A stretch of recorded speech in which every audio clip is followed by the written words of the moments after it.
이 아침 우리에게 주시는 하나님의 말씀 욥기서 37장입니다.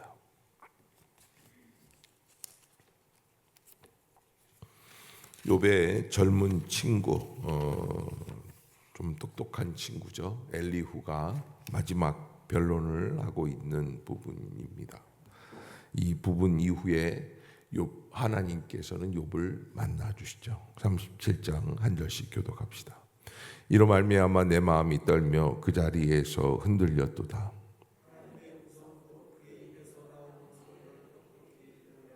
그 소리를 천하에 펼치시며 번갯불을 땅끝까지 이르게 하시고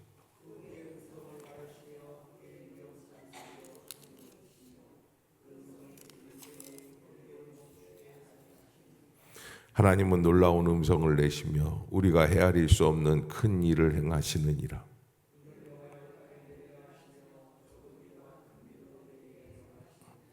그가 모든 사람의 손에 표를 주시어 모든 사람이 그가 지으신 것을 알게 하려 하심이라. 폭풍우는 그 밀실에서 나오고 추위는 폭풍을 타고 오느니라.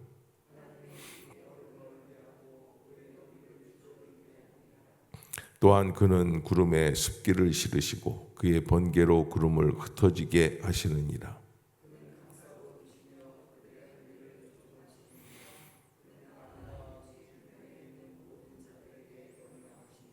혹은 징계를 위하여 혹은 땅을 위하여 혹은 긍휼을 위하여 그가 이런 일을 생기게 하시느니라.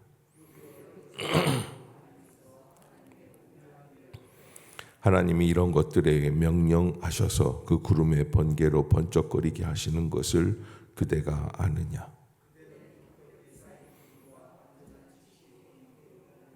땅이 고요할 때 남풍으로 말미암아 그대의 의복이 따뜻한 까닭을 그대가 아느냐?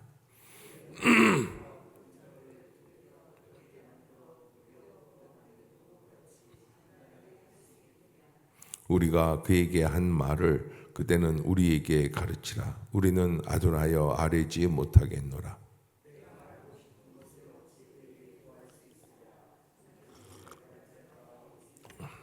그런즉 바람이 불어 하늘이 말끔하게 되었을 때 그 밝은 빛을 아무도 볼 수 없느니라.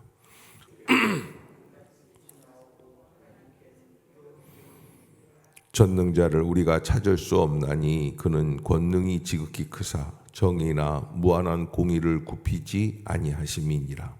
그러므로 사람들은 그를 경외하고 그는 스스로 지혜롭다 하는 모든 자를 무시하느니라. 아멘. 이제 엘리후라고 하는 친구가 하나님을 묘사하는 부분인데 하나님께서는 우리 인간과의 생각이 다르다는 거예요. 그래서 많은 것을 묘사하는데 대부분 옳은 말씀처럼 보입니다. 그런데 사실은 38장에서 드디어 하나님이 나와서 말씀을 하실 때 우리에게 나타내 주시는 표현이 있는데 그게 뭐냐면 좀 모르면 가만히 있어라 라는 거예요. 왜 자꾸 그러느냐. 그러니까 엘리후가 뭘 좀 대단히 아는 것 같아서 지혜로운 것 같아서 하나님을 잘 표현한 것 같지만 진정한 초월자 되시는 창조주 되시는 하나님을 제대로 표현할 수가 없다는 거예요. 그래서 고난조차도 우리 인간은 이해를 할 수 있다 없다? 없다는 거예요. 인생에 있어서 진정한 고난의 의미를 알고 있는가라고 하는 것을 우리가 다시 한번 되새겨 봐야 한다라는 것을 이 37장과 38장을 비교하면서 엘리후가 다 아는 것 같지만 아는 게 아니다. 인간이 똑똑하면 하나님에 대해서 좀 아는 것 같습니다. 그러나 그것은 인간의 생각일 뿐이다라는 것을 여러분들이 기억하시고 이제 38장부터 제가 읽도록 하겠습니다. 그때 여호와께서 폭풍우 가운데서 욥에게 말씀하여 이르시되 무지한 말로 생각을 어둡게 하는 자가 누구냐? 너는 대장부처럼 허리를 묶고 내가 내게 묻는 것을 대답할지니라. 내가 땅에 기초를 놓을 때 내가 어디 있었느냐? 내가 깨달아 알았거든 말할지니라. 누가 그것의 도량법을 정하였는지 누가 그 줄을 그것의 위에 띄었는지 내가 아느냐. 그것의 주추는 무엇 위에 세웠으며 그 모퉁이 돌을 누가 놓았느냐. 그때 새벽별들이 기뻐하여 노래하며 하나님의 아들들이 다 기뻐 소리를 질렀느니라. 바다가 그 모태에서 터져 나올 때 문으로 그것을 가둔 자가 누구냐. 그때 내가 구름으로 그 옷을 만들고 흑암으로 그 강보를 만들고 한계를 정하여 문빗장을 지르고 이르기를 내가 여기까지 오고 더 넘어가지 못하리니 내 높은 파도가 여기서 그칠지니라 하였노라. 내가 너희 날에 아침에게 명령하였느냐. 새벽에게 그 자리를 일러 주었느냐. 그것으로 땅끝을 붙잡고 악한 자들을 그 땅에서 떨쳐버린 일이 있었느냐. 땅이 변하여 진흙에 인친 것 같이 되었고 그들은 옷같이 나타나되 악인에게는 그 빛이 차단되고 그들의 높이 든 팔이 꺾이느니라. 내가 바다의 샘에 들어갔었느냐. 깊은 물 밑으로 걸어다녀 보았느냐. 사망의 문이 내게 나타났느냐. 사망의 그늘진 문을 내가 보았느냐. 땅의 너비를 내가 측량할 수 있느냐. 내가 그 모든 것을 다 알거든 말할지니라. 어느 것이 광명이 있는 곳으로 가는 길이냐. 어느 것이 흑암이 있는 곳으로 가는 길이냐. 너는 그의 지경으로 그를 데려갈 수 있느냐. 그의 집으로 가는 길을 알고 있느냐. 네가 아마도 알리라. 네가 그때 태어났으리니 너의 횟수가 많음이니라. 네가 눈곳간에 들어갔었느냐. 우박 창고를 보았느냐. 내가 환난 때와 교전과 전쟁의 날을 위하여 이것을 남겨 두었노라. 광명이 어느 길로 뻗치며 동풍이 어느 길로 땅에 흩어지느냐. 누가 홍수를 위하여 물길을 터주었으며 우레와 번갯길을 내어 주었느냐. 누가 사람 없는 땅에 사람 없는 광야에 비를 내리며 황무하고 황폐한 토지를 흡족하게 하여 연한 풀이 돋아나게 하였느냐. 비에게 아비가 있느냐. 이슬방울은 누가 낳았느냐. 얼음은 누구의 태에서 났느냐. 공중에 서리는 누가 낳았느냐. 물은 돌같이 굳어지고 깊은 바다의 수면은 얼어붙느니라. 네가 묘성을 메어 묶을 수 있느냐.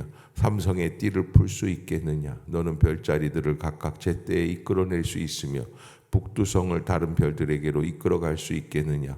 네가 하늘의 궤도를 하느냐. 하늘로 하여금 그 법칙을 땅에게 베풀게 하겠느냐. 네가 목소리를 구름에까지 높여 넘치는 물이 내게 덮이게 하겠느냐. 네가 번개를 보내어 가게 하되 번개가 내게 우리가 여기 있나이다 하게 하겠느냐. 가슴속의 지혜는 누가 준 것이냐. 수탉에게 슬기를 준 자가 누구냐. 누가 지혜로 구름의 수를 세겠느냐. 누가 하늘의 물주머니를 기울이겠느냐. 티끌이 덩어리를 이루며 흙덩이가 서로 붙게 하겠느냐. 네가 사자를 위하여 먹이를 사냥하겠느냐. 젊은 사자의 식욕을 채우겠느냐. 그것들이 굴에 엎드리며 숲에 앉아 숨어 기다리느니라. 까마귀 새끼가 하나님을 향하여 부르짖으며 먹을 것이 없어서 허우적거릴 때 그것을 위하여 먹이를 마련하는 이가 누구냐. 아멘.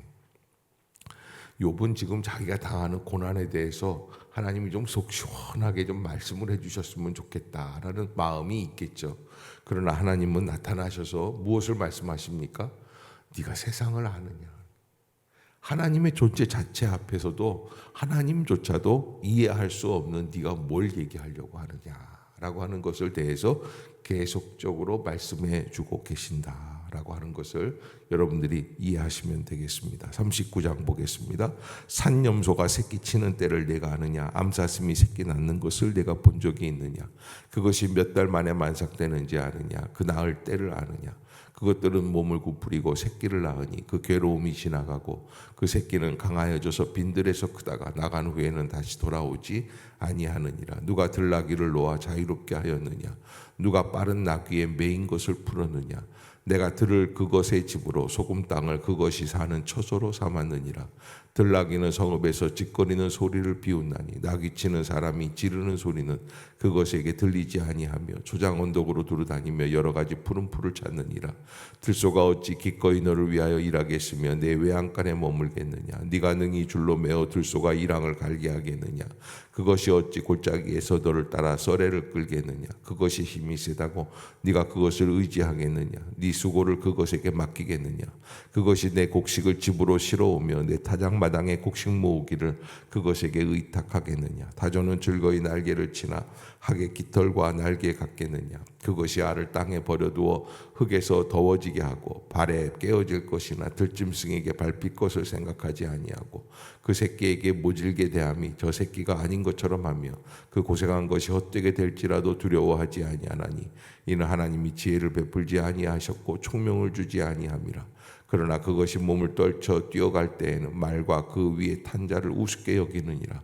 말의 힘을 내가 주었느냐? 그 목에 흩날리는 갈기를 내가 입혔느냐? 네가 그것으로 메뚜기처럼 뛰게 하였느냐? 그 위험스러운 콧소리가 두려우니라. 그것이 골짜기에서 발굽질하고 힘있음을 기뻐하며 앞으로 나아가서 군사들을 맞대 두려움을 모르고 겁내지 아니하며 칼을 대할지라도 물러나지 아니하니 그의 머리 위에서는 화살통과 빛나는 창과 투창이 번쩍이며 땅을 삼킬 듯이 맹렬히 성내며 나팔 소리에 머물러 서지 아니하고 나팔 소리가 날 때마다 힝히 울며 멀리서 싸움 냄새를 맡고 지휘관들의 호령과 외치는 소리를 듣느니라. 매가 떠올라서 날개를 펼쳐 남쪽으로 향하는 것이 어찌 내 지혜로 말미암음이냐. 독수리가 공중에 떠서 높은 곳에 보금자리를 만드는 것이 어찌 내 명령을 따름이냐. 그것이 낭떠러지에 집을 지으며 뾰족한 바위 끝이나 험준한 데 살며 거기서 먹이를 살피나니 그 눈이 멀리 봄이며 그 새끼들도 피를 빠나니 사체가 있는 곳에는 독수리가 있느니라. 아멘. 40장.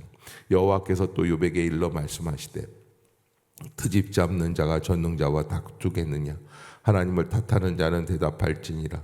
욥이 여호와께 대답하여 이르되 보소서 나는 비쳐나오니 무엇이라 주께 대답하리이까. 손으로 내 입을 가릴 뿐이로소이다. 내가 한번 말하여 싸운즉 다시는 더 대답하지 아니하겠나이다. 그때 여호와께서 폭풍우 가운데에서 욥에게 일러 말씀하시되 너는 대장부처럼 허리를 묶고 내가 내게 묻겠으니 내게 대답할지니라. 네가 내 공의를 부인하려느냐. 내 의를 세우려고 나를 악하다 하겠느냐. 네가 하나님처럼 능력이 있느냐. 하나님처럼 천둥 소리를 내겠느냐. 너는 위엄과 존귀로 단장하며 영광과 영화를 입을지니라. 너의 넘치는 노를 비우고 교만한 자를 발견하여 모두 낮추되 모든 교만한 자를 발견하여 낮아지게 하며 악인을 그들의 처소에서 짓밟을지니라. 그들을 함께 진토에 묻고 그들의 얼굴을 싸서 은밀한 곳에 둘지니라. 그리하면 내 오른손이 너를 구원할 수 있다고 내가 인정하리라. 이제 소같이 풀을 먹는 배의 못을 볼지어다. 내가 너를 지은 것 같이 그것도 지었느니라. 그것의 힘은 허리에 있고 그 뚝심은 배의 힘줄에 있고 그것이 꼬리치는 것은 백향목이 흔들리는 것 같고 그 넓적다리 힘줄은 서로 얽혀 있으며 그 뼈는 녹관 같고 그 뼈대는 쇠막대기 같으니 그것은 하나님이 만드신 것 중에 으뜸이라. 그것을 지으신 이가 자기의 칼을 가져오기를 바라노라. 모든 들짐승들이 뛰노는 산은 그것을 위하여 먹이를 내느니라. 그것이 연잎 아래에나 갈대 그늘에서나 늪 속에 엎드리니 연잎 그늘이 덮으며 시내 버들이 그를 감싸는도다. 강물이 소용돌칠지라도 그것이 놀라지 않고 요단 강물이 쏟아져 그 입으로 들어가도 태어나니 그것이 눈을 뜨고 있을 때 누가 능히 잡을 수 있겠으며 갈고리로 그것의 코를 꿰을 수 있겠느냐. 아멘. 41장. 네가 낚시로 리워야단을 끌어낼 수 있겠느냐. 노끈으로 그 혀를 맬 수 있겠느냐. 너는 밧줄로 그 코를 꿰을 수 있겠느냐. 갈고리로 그 아가미를 꿰을 수 있겠느냐. 그것이 어찌 내게 계속하여 간청하겠느냐. 부드럽게 내게 말하겠느냐. 어찌 그것이 너와 계약을 맺고 너는 그것을 영원히 종으로 삼겠느냐. 네가 어찌 그것을 새를 가지고 놀듯 하겠으며 내 여종들을 위하여 그것을 메어두겠느냐. 어찌 장사꾼들이 그것을 놓고 거래하겠으며 상인들이 그것을 나누어 가지겠느냐. 네가 등이 많은 창으로 그 가죽을 찌르거나 작사를 그 머리에 꽂을 수 있겠느냐. 네 손을 그것에게 얹어보라. 다시는 싸울 생각을 못하리라. 참으로 잡으려는 그의 희망은 헛된 것이니라. 그것의 모습을 보기만 해도 그는 기가 꺾이리라. 아무도 그것을 격동시킬 만큼 담대하지 못하거든 누가 내게 감히 대항할 수 있겠느냐. 누가 먼저 내게 주고 나로 하여금 갚게 하겠느냐. 온 천하에 있는 것이 다 내 것이니라. 내가 그것의 지체와 그것의 큰 용맹과 늠름한 체구에 대하여 잠잠하지 아니하리라. 누가 그것의 겉가죽을 벗기겠으며 그것에게 겹재갈을 물릴 수 있겠느냐. 누가 그것의 턱을 벌릴 수 있겠느냐. 그의 둥근 이틀은 심히 두렵구나. 그의 질비한 비늘은 그의 자랑이로다. 튼튼하게 봉인한 듯이 닫혀 있구나. 그것들이 서로 달라붙어 있어 바람이 그 사이로 지나가지 못하는구나. 서로 이어져 붙였으니 능히 놔둘 수도 없구나. 그것이 재채기를 한즉 빛을 발하고 그것의 눈은 새벽의 눈꽃 불빛 같으며 그것의 입에서는 횃불이 나오고 불꽃이 튀어나오며 그것의 콧구멍에서는 연기가 나오니 마치 갈대를 태울 때 솥이 끓는 것과 같구나. 그의 입김은 숯불을 지피며 그의 입은 불길을 뿜는구나. 그것의 힘은 그의 목덜미에 있으니 그 앞에서는 절망만 감돌 뿐이구나. 그것의 살 껍질은 서로 밀착되어 탄탄하며 움직이지 않는구나. 그것의 가슴은 돌처럼 튼튼하며 맷돌 아래짝같이 튼튼하구나. 그것이 일어나면 용사라도 두려워하며 달아나리라. 칼이 그에게 꽂혀도 소용이 없고 창이나 두창이나 화살쪽도 꽂히지 못하는구나. 그것이 쇠를 지푸라기같이 놋을 썩은 나무같이 여기니 화살이라도 그것을 물리치지 못하겠고 물맷돌도 그것에게는 겨같이 되는구나. 그것은 몽둥이도 지푸라기같이 여기고 창이 날아오는 소리를 우습게 여기며 그것의 아래쪽에는 날카로운 토기 조각 같은 것이 달려있고 그것이 지나갈 때에는 진흙바닥에 도리깨로 친 자국을 남기는구나. 깊은 물속을 솥에 물이 끓는 같게 하며 바다를 기름경같이 다루는도다. 그것의 뒤에서 빛나는 물줄기가 나오니 그는 깊은 바다를 백발로 만드는구나. 세상에는 그것과 비할 것이 없으니 그것은 두려움이 없는 것으로 지음받았구나. 그것은 모든 높은 자를 내려다보며 모든 교만한 자들에게 군림하는 왕이니라. 아멘. 여기 악어보다 큰 리워야단 같은 공룡은 아니에요. 그런 파충류 같은 큰 짐승들, 그 절대자, 지배자, 뭐 이런 것들.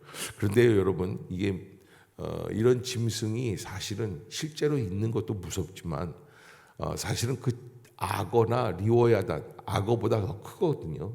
근데 그런 존재가 우리 이 세상에는 있다는 거예요. 사람을 무너뜨리고 잡아 뜯어버리고 재앙이 그렇고 저주가 그렇습니다. 인간 속에 담겨있는 미움이 그렇고 인간의 들끓는 감정이 그렇습니다. 우리는 도저히 그 감정을 컨트롤할 수가 없죠. 한국 사람들, 특별히 한국 사람들은 기분 나쁘면 천국도 가지 않는다고 그러잖아요. 기분이 아주 그냥 극한 대로 갑자기 최악이 되었을 때 사람을 막 찔러 죽이고 패 죽이고 싶은 마음들이 있잖아요. 그런 리워야단 같은 악어와 같은 그런 무시무시한 죄악의 역사들, 그것을 우리가 아는가 말이에요. 알 수가 없어요. 우리는 너무너무 연약한 존재들이고 그런 거대한 역사 앞에서 설 때 우리는 아무것도 아니라는 것을 깨닫게 된다는 것이죠. 그래서 하나님이 그렇게 도대체 그런 것들을 좀 알고 있니? 라고 말씀을 하시는 거예요. 그래서 잘 욥이 듣고 싶은 거, 너는 죄가 없어, 괜찮아, 이 말을 듣고 싶은데 그게 아니라 세상의 그 모든 오묘한 하나님의 이치를 알고 있느냐? 알 수가 없죠. 엘리후가 아무리 똑똑하게 떠들어도 그것은 엘리후의 생각일 뿐이지 진정한 하나님 자체를 얘기할 수는 없다는 겁니다. 자, 이제 42장 욥이 하나님께 이제 대답을 합니다. 욥이 여호와께 대답하여 이르되 주께서는 못하실 일이 없사오며 무슨 계획이든지 못 이루실 것이 없는 줄 아오니 무지한 말로 이치를 가리는 자가 누구니까? 나는 깨닫지도 못한 일을 말하였고 스스로 알 수도 없고 헤아리기도 어려운 일을 말하였나이다. 내가 말하겠사오니 주는 들으시고 내가 주께 묻겠사오니 주여 내게 알게 하옵소서. 내가 주께 대하여 귀로 듣기만 하였사오나 이제는 눈으로 주를 배움나이다. 그러므로 내가 스스로 거두어드리고 티끌과 제 가운데에서 회개하나이다. 여호와께서 욥에게 이 말씀을 하신 후에 여호와께서 대만 사람 엘리바스에게 이르시되 내가 너와 내 두 친구에게 노하나니 이는 너희가 나를 가리켜 말한 것이 내 종 욥의 말같이 옳지 못함이니라. 그런즉 너희는 수소 7과 순양 7을 가지고 내 종 욥에게 가서 너희를 위하여 번제를 드리라. 내 종 욥이 너희를 위하여 기도할 것인즉 내가 그를 기쁘게 받으리니 너희가 우매한 만큼 너희에게 갚지 아니하리라. 이는 너희가 나를 가리켜 말한 것이 내 종 욥의 말같이 옳지 못함이라. 이에 대만 사람 엘리바스와 수아 사람 빌닷과 나아마 사람 소발이 가서 여호와께서 자기들에게 명령하신 대로 행하니라. 여호와께서 욥을 기쁘게 받으셨더라. 욥이 그의 친구들을 위하여 기도할 때 여호와께서 욥의 곤경을 돌이키시고 여호와께서 욥에게 이전 모든 소유보다 갑절이나 주신지라. 이에 그의 모든 형제와 자매와 이전에 알던 이들이 다 와서 그의 집에서 그와 함께 음식을 먹고 여호와께서 그에게 내리신 모든 재앙에 관하여 그를 위하여 슬퍼하며 위로하고 각각 캐시타 하나씩과 금고리 하나씩을 주었더라. 여호와께서 욥의 말년에 욥에게 처음보다 더 복을 주시니 그가 양 14,000과 낙타 6,000과 소 1,000결이와 암나귀 1,000을 두었고 또 아들 7과 딸 3을 두었으며 그가 첫째 딸은 여미마라 이름하였고 둘째 딸은 그시아라 이름하였고 셋째 딸은 게렌 합북이라 이름하였으니 모든 땅에서 욥의 딸들처럼 아리따운 여자가 없었더라. 그들의 아버지가 그들에게 그들의 오라비들처럼 기업을 주었더라. 그 후에 욥이 140년을 살며 아들과 손자 4대를 보았고 욥이 늙어 나이가 차서 죽었더라. 아멘. 네, 이게 이제 그 욥기의 결론이죠. 결론인데 첫 번째는 5절을 보면 5절 한번 읽어볼까요? 시작. 내가 주께 대하여 귀로 듣기만 하였사오나 이제는 눈으로 주를 배웁나이다. 지금까지 자기가 하나님을 잘 믿고 하나님을 잘 경외한다고 생각했는데 이 어마어마한 고난, 보통 고난이 아니죠. 자녀들 열이 다 죽고 있는 재산을 다 탕진하고 그래서 어마어마한 질병까지 걸려서 아주 죽음의 문턱까지 가 있었던 욥. 그런데 그 욥이 그 고난 속에서 대답하는 것이 내가 지금까지는 주님에 대하여 귀로만 듣기만 하였지만 이제는 어떻게 해요? 눈으로 주님을 배웁나이다. 눈으로 주를 직접 보는 거예요. 그러니까 어마어마한 차이가 있다는 거예요. 사실 우리가 주님을 아는 것 같지만 고난 속에서 우리가 비로소 조금씩 더 하나님께 가까이 나아간다는 사실을 알게 되죠. 고난이 하나님으로부터 우리를 멀리 떨어지게 하고 의인이 고난을 받느냐 안 받느냐 이런 것 때문에 우리가 괴로워할 필요가 없고 무조건 고난 속에서 어떻게 해야 하나님을 바라볼 수 있을까를 배우는 것이 진정한 지혜라는 거예요. 하나님이 있다 없다, 왜 하나님이 내게 이런 걸 주셨느냐 안 주셨느냐 이런 건 사치스러운 질문이에요. 하나님의 존재 앞에 서면은 우리는 아무 말도 할 수가 없다는 것을 말씀하시는 거예요. 그래서 이제까지는 주님께 대하여 귀로 듣기만 했지만 이제는 눈으로 주를 배웁는다. 마치 예전에 칼라 TV가 저희 때 아마 초등학교 때 칼라 TV가 나왔던가 뭐 그런 것 같아요. 되게 신기했어요. 흑백만 보다가 칼라가 나오니까 그때 삼성 칼라 TV, 금성 칼라 TV 나오는데 아주 지금보다는 어색하죠. 지금은 정말 실제 삶을 바라보는 것처럼 아주 실제보다 더 투명하고 더 깨끗하죠. 근데 그때 처음 칼라 TV가 나왔을 때도 얼마나 신기했는지 모릅니다. 그런데 그 정도만 바뀌어도 우리는 정말 엄청난 세상을 보는 것 같이 느껴지는데 하나님을 직접 뵙는다는 것, 고난 속에서 하나님이 그를 만나 주신다는 것, 이거는 어마어마한 일이다라는 것을 깨달으라고 하시는 말씀이죠. 오늘 결론으로 욥은 몇 가지를 우리에게 알려주고 있습니다. 고난은 항상 죄의 결과가 아니다. 욥은 의인이라라는 말로 시작을 했잖아요. 그러면서 모든 사람들이 욥을 버림받는 것까지도 체험하게 되죠. 그러나 고난은 항상 언제나 죄의 결과가 있는 것은 아니다. 고난이 죄의 결과일 때가 있습니다. 그러나 꼭 그런 것만은 아니다라는 것을 알려주시고요. 두 번째는 하나님의 지혜는 인간이 다 이해할 수 있다 없다? 없다라는 거예요. 고난 속에서도 하나님을 신뢰해야 한다. 이게 당연한 말씀이죠. 더 나아가서 네 번째로 하나님은 궁극적으로 의인을 어떻게 하실까요? 회복시키신다. 아멘. 예, 여러분이 고난을 통해서 우리가 한 번 더 깨달아야지 돼요. 그래서 우리가 이해할 수 없는 고난 속에서도 하나님의 주권을 인정하고 신뢰해야 한다. 인간은 보상받는 인과응보의 법칙 속에서 세상을 바라보고 내가 무엇을 잘했기 때문에 축복을 받고 내가 무엇을 잘못했기 때문에 저주를 받는다, 고난 속에 들어간다라고 하는 양면의 것으로 생각을 하고 있지만, 그러나 하나님의 법 안에서는 그런 게 다 소용이 없다는 거예요. 제가 어제도 말씀드렸지만 인과응보보다 더한 법칙이 인간의 삶은 고난과 기쁨의 뭐라 그럴까요? 롤러코스터를 탈 수밖에 없어요. 그 인간의 인생의 리듬이 항상 있다는 거예요. 마치 봄, 여름, 가을, 겨울이 우리에게 있는 것처럼 인생에 있어서도 인생을 흘러가는 리듬이 있어요. 그래서 너무 즐거울 때 교만에 빠지지 말고, 너무 많이 있다고 교만에 빠지지 말고, 또 하나님 앞에서 너무 없을 때에도 비굴함에 빠지지 말고, 또 하나님께 맡기고 하나님을 바라보는 마음이 계속되어야 한다. 모든 것을 다 잘하고 있던 욥도 42장에서 보면은 하나님 앞에 섰을 때 하나님 앞에서 회개하게 되죠. 내가 주에 대하여 귀로 듣기만 하더니 이제는 눈으로 직접 주님을 뵙습니다.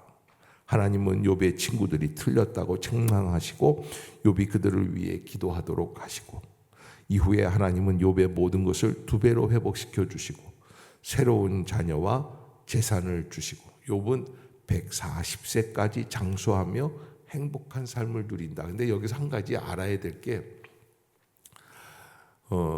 여러분 10자녀가 한꺼번에 다 죽습니다. 그리고 새로운 자녀 10명을 다시 주셨어요. 그렇다고 해서 지난번 10자녀가 죽은 것에 대한 슬픔과 안타까움이 사라집니까? 인간의 감정은 그렇지가 않아요. 그런데 하나님은 그것도 개념치 않으십니다. 왜? 그 감정 때문에 인간이 살고 죽지가 않는다는 거예요. 너무 신경 쓰지 말라는 거예요. 하나님께 맡기고 한번 인생을 살아보라는 거예요. 그래서 이 결론을 내렸는데도 욥기가 다 이해가 안 가요. 우리가 인생을 살면서 고난을 겪으면서 수십 번, 수백 번 질문을 해야 어느 정도 조금 마음이 열릴 거예요. 우리는 고난이라는 것만 있으면 마음이 착 닫혀버리는 거예요. 요즘 아파트 창살이 알루미늄 샤시로 해서 닫아놓으면은 뭐 공기도 안 들어올 만큼 꽉 닫아버리잖아요. 밀폐되는 것처럼. 그렇게 마음이 닫혀요. 그러나 그러지 말고 하나님을 향해 바라보고 하나님이 다 뜻이 계셔서 나를 인도하고 계시는구나. 그래서 다시 주님께 나아갈 수 있는, 호세아 선지자는 그래서 고난당하는 이스라엘을 향하여 그가 우리를 치실지라도 우리를 낫게 하여 주실 것이다 라는 말씀을 하세요. 우리를 때리실지라도 우리의 상처를 싸매어 주실 것이다. 아멘. 여러분, 우리가 그 하나님의 그 오묘한 법칙들을 알 수가 없습니다. 지금 뭔가 대단한 걸 잃어버렸다고 그래서 그것이 우리에게 큰 상처가 되었다고 그래서 그것만 붙들고 있지 말라는 거예요. 하나님을 바라봐라 라는 말씀이에요.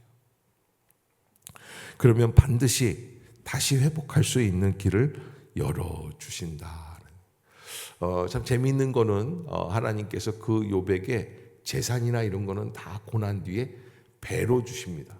그런데 자녀만큼은 똑같이 그때도 지금도 10명 이렇게 주시는 거예요. 아무튼 무슨 의미가 있는지 우리는 다 알 수 없습니다. 그러나 하나님의 섭리가 계시다라는 것을 생각하고 고난을 언제나 하나님을 더 가까이 배울 수 있는 오목렌즈와 같이 하나님을 더 자세히 볼 수 있는 그런 통로다라는 것을 잊지 마시고, 우리에게 있어서 고난이 있다는 건 너무 끔찍한 일입니다. 저도 참 어린 시절부터 고난을 많이 겪었기 때문에 사실 이렇게 얘기하면 성령께서 그러시는 것 같아요. 고난 같은 소리 하고 있네. 네가 겪은 게 고난이냐? 뭐 이렇게 말씀하시는 것 같을 정도로 너무 어려웠지만 사실 정말로 어려운 사람들 앞에서는 아무것도 아니에요. 제가 우리 아이가, 큰아이가 어렸을 때 많이 아팠어요. 그래서 서울대학병원에 이렇게 입원을 해서 아이를 이제 주사를 맞아 링거를 꽂는데 간호사들이 와가지고서 간호사들이 착 꽂으면 금방 들어가요. 1년차 인턴들이 와서 찌르는 거예요, 애를. 우리 애가요, 돌도 안 지났던 애예요. 그 개를 가지고 이걸 찌르는데 이게 무슨 생체 실험하는 것도 아니고 애는 죽겠다고 그러고요. 너무너무 가슴이 찢어지고 제가 정신줄을 놓으면 그 주사바늘 꽂고 있는 의사를 패 죽이고 싶더라고요. 모두 안 그래도 애가 아프니까 너무 마음이 안 좋은데 그걸 갖다가 그 사람들은 자기들의 그 의술을 실험하는 기회로 삼으니까 더 밉고 그들을 때려 죽이고 싶고 그냥 서울대학병원 중환자실 뭐 이런 데서 이렇게 있던 그때가 정말 지금도 생각하면은 정말 끔찍끔찍한 그런 현실이었어요. 아이가 잠을 못 자니까 링거를 꽂고 그다음에 유모차에다가 싣고 그리고서 이렇게 쭉 복도를 다니면서 노래를 불러주고 찬송가를 불러주고 애를 위로해주고 아무개야 아무개야 그러면서 이렇게 하는데 저쪽 어두운 복도 끝에서 어떤 젊은 애기 엄마인데 애를 안고 이렇게 유모차에 싣고 와요. 애가요 머리가 2개가 아닌데 2배예요. 이 머리가 하나 더 있어요. 제가 그 순간부터요 이제 얘기하지 말자. 우리가 겪고 있는 이 고난이 더 끔찍한 고난들이 겪는 사람들이 또 있어요. 우리가 생각할 수 없는 고난의 밑바닥에서 괴로워하는 분들이 있어요. 그렇게 우리가 지금 겪어나가는 것은 사실은 주님의 은혜와 배려가 있기 때문에 겪어나가는 거예요. 그러니까 왜 내게 이런 고난이 왔는가를 말하기 전에 주님이 나를 은혜로 붙들고 계시는구나. 아멘. 여러분 그 사실을 잊지 마십시오. 나보다 더 끔찍한 자리에서 그저 꿋꿋하게 그 고난을 그러니까 너무너무 어처구니 없는 고난이 오면 사람들은요 말할 능력도 없어집니다. 이 용기도 없어져요. 너무 끔찍하고 참혹하니까. 그런 고난 속에서 우리가 하나님 앞에서 어떻게 살아가야 되는가? 욥은 우리에게 그런 것을 생각해 볼 수 있는 시간을 주는 책입니다. 어찌됐든 우리는 몇 가지로 아까도 말씀드린 것처럼 언제나 죄가 있기 때문에 고난을 받는 것은 아니라는 것과 하나님의 지혜는 인간이 다 이해할 수 있다 없다? 없다라는 거예요. 다 이해하려고 내 머릿속에서 다 이해해서 정리해서 말하려고 하지 말라는 거예요. 그리고 고난 속에서 하나님을 외면하는 게 아니라 어떤 방법이든지 하나님을 바라볼 수 있는 마음이 열려야지만 된다. 그래야 살아날 수 있어요. 하나님을 만나고 하나님께 대화하고 하나님이 주시는 응답을 듣고 하나님이 다시 회복시키시는 역사를 바라볼 수 있어야 돼요. 기원전 586년에 이스라엘 남유다 왕국이 바벨론에 의해서 느부갓네살 왕에 의해서 완전히 진멸이 되는데 그때 이제 그 이스라엘 백성들이 끌려가는데 수만 명이 끌려갔죠. 수만 명이 끌려갈 때 어떻게 끌려가냐면 철사줄로 목을 이렇게 다 묶습니다. 그래서 끌려갑니다. 북한에서 탈북자들을 끌고 갈 때 그때 기분이 나쁘면 끌고 가는 사람이 철사로 여기 볼을 뚫는데요. 그래서 이렇게 사람들을 이렇게 엮어가지고 볼로 푹푹 찔러가지고 그리고 끌고 간대요. 근데 여러분 그렇게 끌려간 바벨론에서 70년 동안을 지냅니다. 70년이면 2세대하고 반이 더 지나가요. 완전히 잊혀지는 거예요. 근데 그 70년이 지난 뒤에 하나님이 다시 이스라엘을 어떻게 합니까? 다시 이스라엘 본 땅으로 돌아오게 하십니다. 잃어버렸던 성전을 다시 재건하게 하시죠.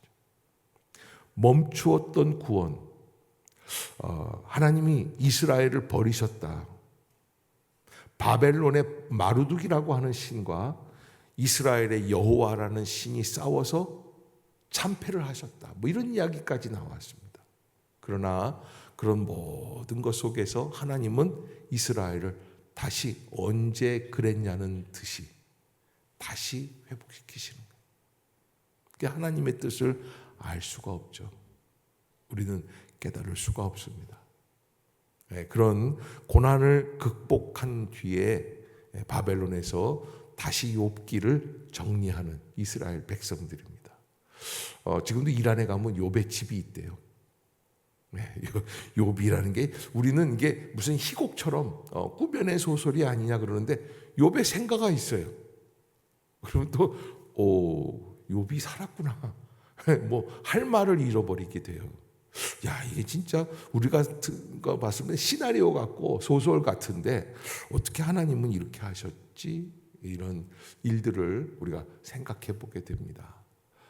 사랑하는 성도 여러분, 우리가 어떠한 고난 속에 있어도 예수 그리스도께서는 십자가에서 우리의 고난을 함께 겪으신다라는 생각을 놓치지 마십시오.